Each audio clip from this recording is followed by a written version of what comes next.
Well, hello and welcome to Privars Fiskeflur. Today we're going to tie this fly. This is a crayfish pattern I use, and this is a very nice fly to tie. It's a nice fly to have in the box, and it surely attracts fish. You have all the little small details that attracts fish, and I want the large fish. It's primarily a pattern for tropical waters, but also some Norwegian waters, Nordic waters that have crayfish. So you can fish that fly and have success with it. So it's a very nice tie.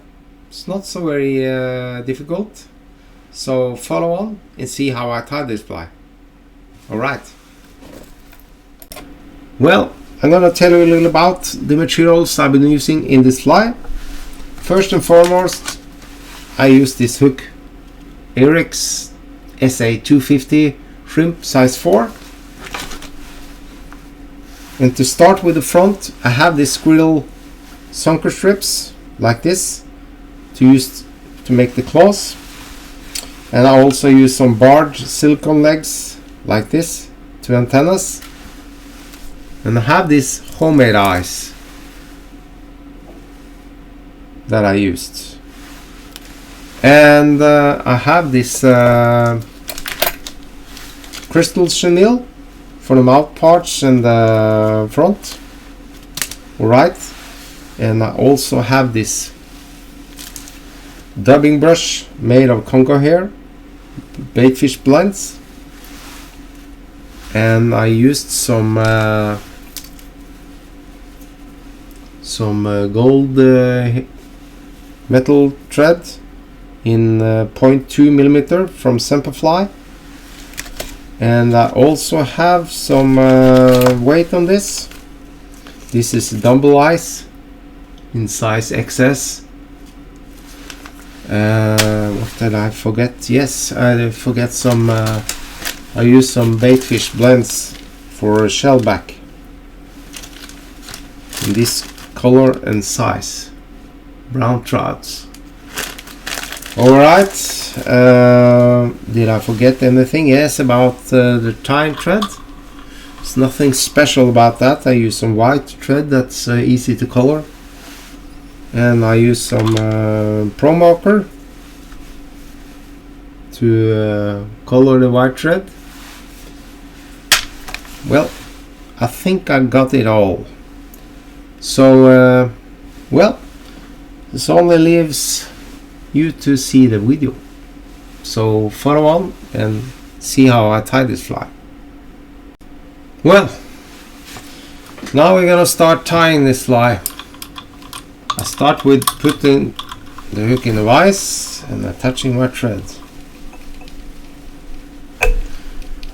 This fly is gonna ride hook up, so I'm gonna add some weight, and I'm gonna use that kind of weight. This is Curvex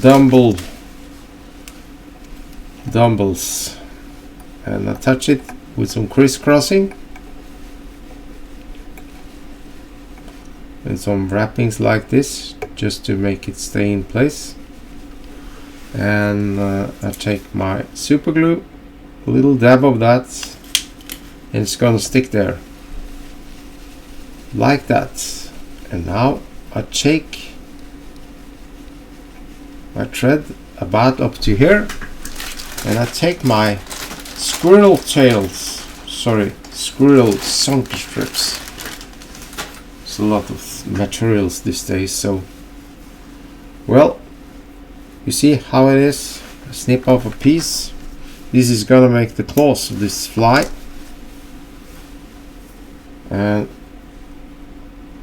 attach one piece on this side. Afterwards, sorry about that, I'm gonna have a little ball of mouth parts in front here, and to make it look a little nicer, I take some crystal chenille to make this little ball. This ball is gonna be the base that divides this cloth. It's also gonna divide the eyes I'm gonna put on. Make a little ball of that, and it looks nice. It attracts fish. Attracts fish, yeah.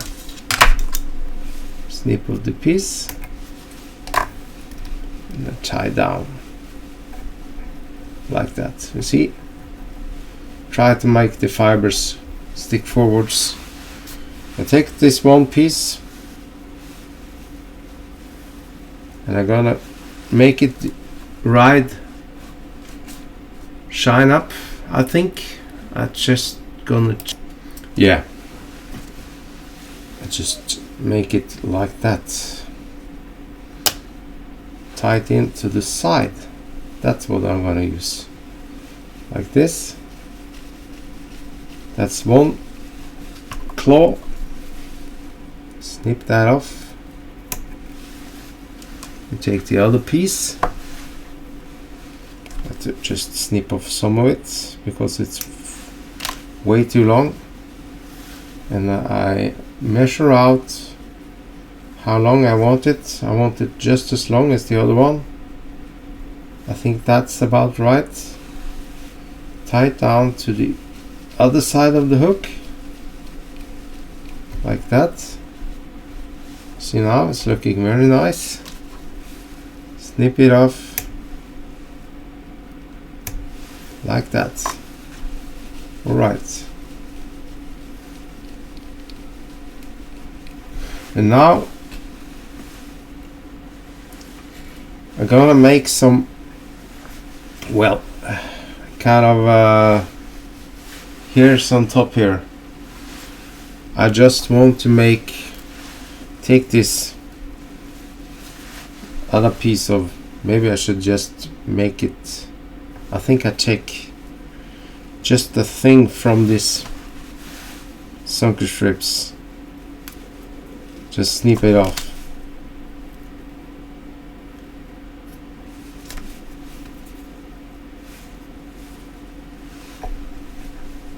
Tie it on top. Well, that was nice.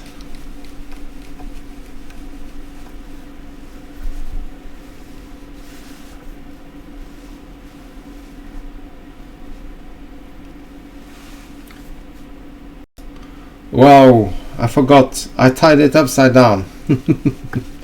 I have to do it. Well, that's how we do it. And thankful I have this Norway's automatic bobbin that makes go back a breeze, because it retract my thread onto the spool in some way. Okay, now I just have to redo it a little bit because I forgot that it should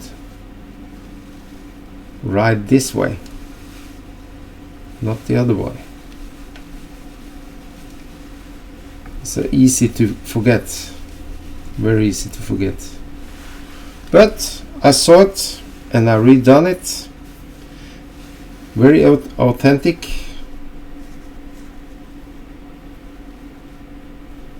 Very authentic.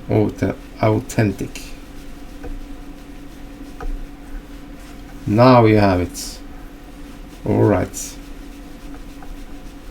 And just go back and attach this little clump of hair on the top there. Have to redo it, but why don't I do anything for you guys? Should we have a good experience like that? All right, now it's getting somewhere.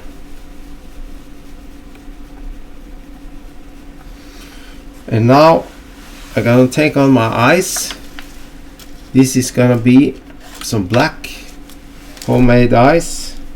I have to pick it up from my desk.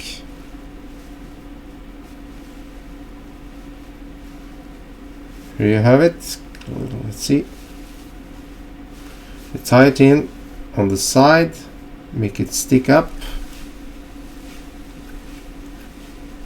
so it looks nice. You can use the natural curvature of the nylon to make it point outwards from the fly.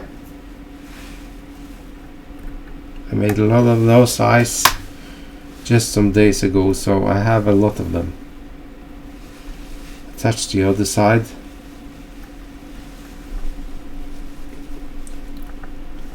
Like that. Measure out. Should it be like that? I think so. And tie it down like that. I think it's looking quite nice. And snip this baby off. Alright.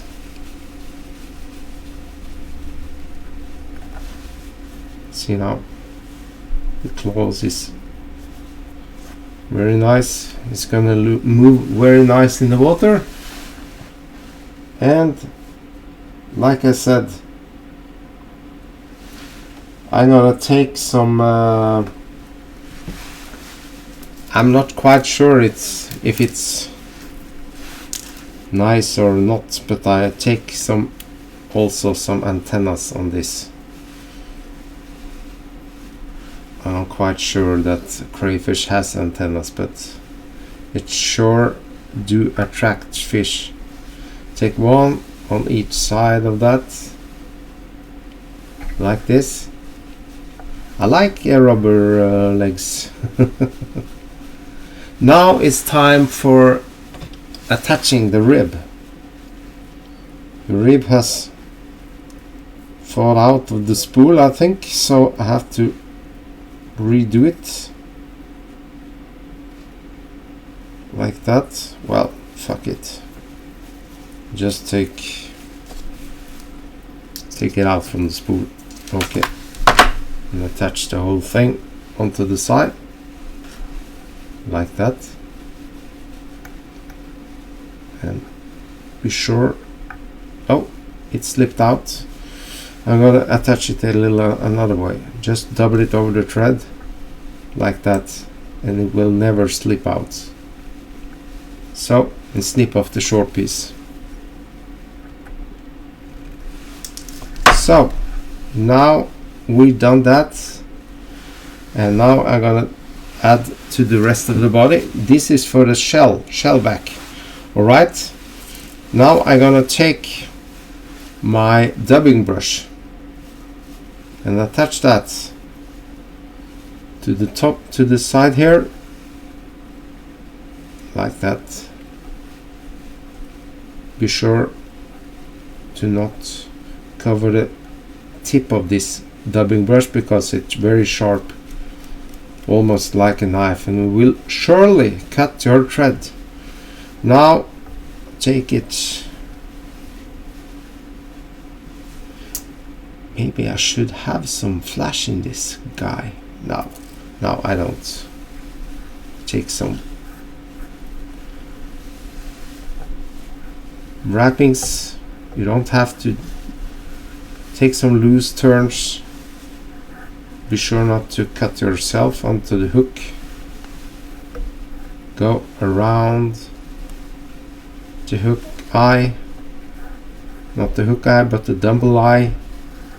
I'm talking out of my mouth today, and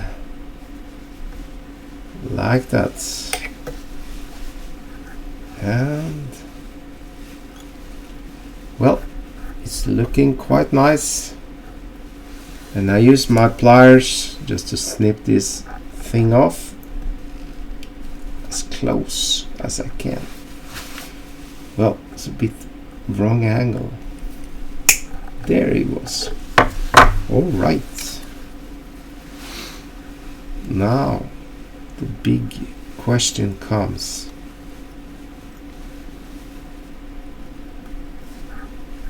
do I have to make a little hairdressing onto this guy before I have the shell back? I think so. So I just take a little whip finish to make this thread out of the way. I'm gonna reattach the thread afterwards. Alright. Right. Just snip this baby off like this for now. And I take my comb, just comb it out. I don't need all this thing onto the top here. And I also take and comb out the one on the underside. Just like to do that. And you take your scissors and snip off in an cone angle.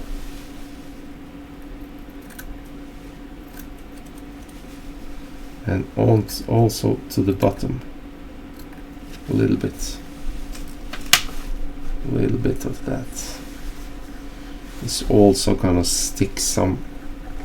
The attractor to this fly is the claws and the rubber legs. Alright. Now take some more combing.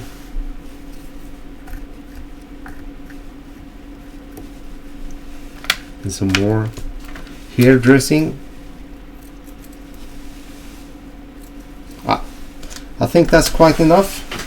And I'm gonna take my baitfish blends from Fly Touch Dungeon and take it out of the bag. First and foremost, I take some strands. Maybe if I double it over, it's gonna be too thick. So I take half of it and snip it off. Put the thing aside and I reattach my thread. Okie dokie. Snip it off. Wow.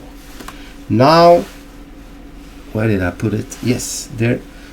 The trick is now I double it over the thread like that. Oh, I got some hairs in my mouth. Alright, and double it over and tie it down on top. And just now I could use some hackle pliers. Can I get some hackle pliers? Yeah, I got it. It's very nice to use hackle pliers when you're using ribs, because there is some weight in this thing. Now I'm gonna attach it to the top. And I'm gonna take my little tuta brush and I'm gonna comb out the fibers so I don't tie it down. You see on this side as well. I managed to just tie down some fibers, and I'm gonna take my dubbing needle just to avoid that. Snip it up like this. Okay, go upwards again and try to proceed with this rib. Tie down to this. This is a method I've been using when tying fibers with the flies with like pattegrisen as it's a Danish sea trout fly.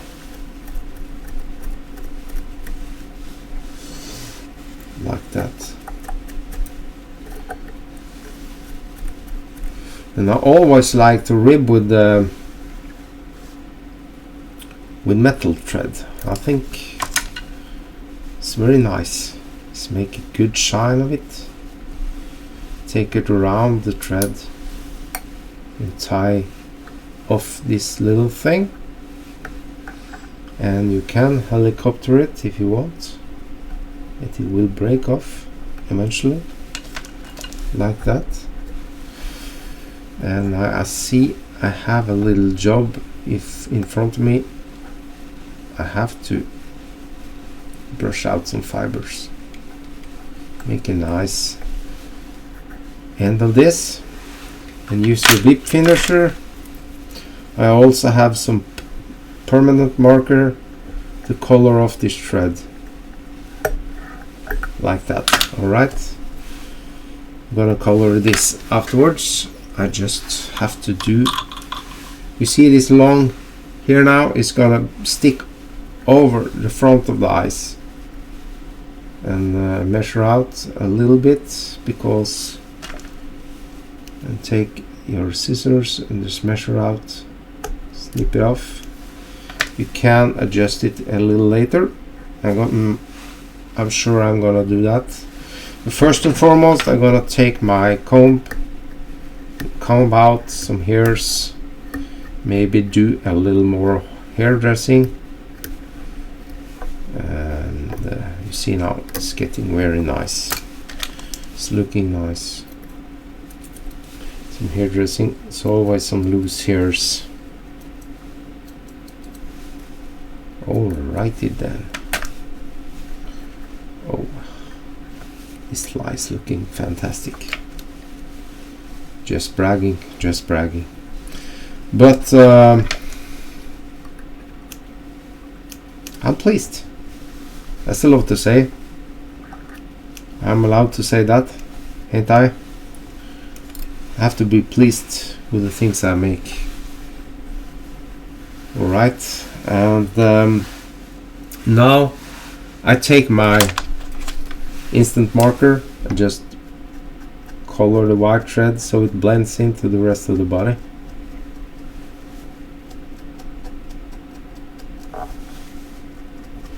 And we take some super glue and make it all stick and be very, very solid. Try not to push to the bottle so it pours out all this gloomy stuff like that. Alright, see, now this fly is gonna ride. You see the end of this squirrel is a little flat, so I make it a little pointy, just picking. I do that on one side, and I'm gonna take the other side as well, make a little point of it.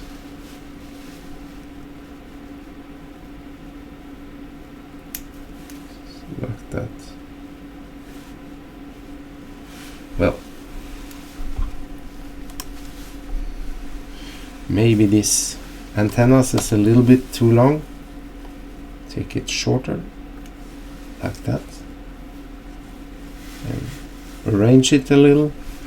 Take the hook out of the vise and see if this top hairs is looking nice. I think that it's looking nice. Maybe this should be a little more pointy, but I don't think that is gonna be a problem.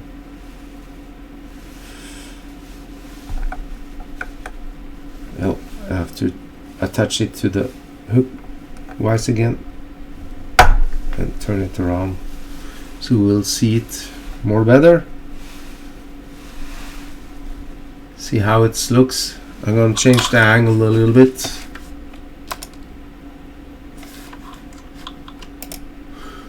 Now, you see I changed the angle. What's left now is to, you can, if you want, take some lacquer onto this shellback. Hopefully I have a lacquer that is not clogged up. Well, I'm not so lucky. So I take another lacquer. I think I have some Loon Hardhead just around the bend. Take the cap off, and I don't want to use the large brush inside because it will mess up this fly because it's way too thick. So I use my dubbing needle, put it into the bottle and get some nicer amounts and just take it onto the fly on top of this shellback. It's gonna seep in this, so don't worry about the fly is looking a bit funny at times, but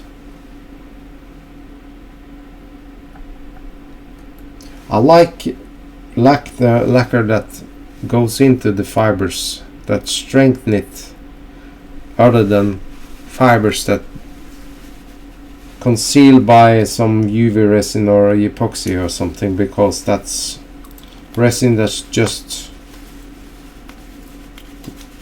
merely on top of the fly. It don't strengthen the fibers. Well, now we see the finished fly. This is a crayfish, and this is how it looks in all angles. So this is how it rides in the water. It's very nice. It sits on the bottom. You can fish a lot of tropical species with this, and also some Nordic, with a large sea trout is messing around in the waters. It will surely eat this little critter. So thank you all for watching my videos, and please subscribe to my channel, hit the notification bell. You will always get the latest videos from me. Thank you, bye bye, and tight lines.